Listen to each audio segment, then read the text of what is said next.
তিনি যখন রোদের মাঝে খোলা আকাশের নিচে হাঁটতেন, সাহাবারা তাকিয়ে দেখতেন আমরা ভীত সন্ত্রস্ত, আমরা এই রোদের মাঝে বাইরে যেতে চাই না, যেখানে ধান দিলে খই হয়ে যাবে, চাল দিলে মুড়ি হয়ে যাবে।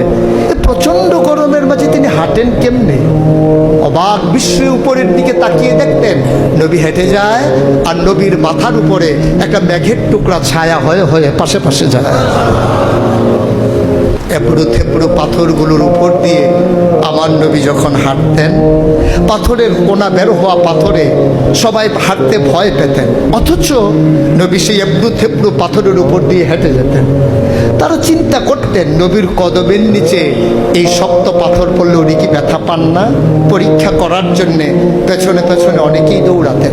দৌড়ে দৌড়ে নবীর কদম মুবারকের নিচে যে পাথর পড়ে গিয়েছিল ওরা হাতে তুলে দেখতেন নবীর কদমের সম্মানে শক্ত পাথর তুলার মতো নরম হয়ে গেছে।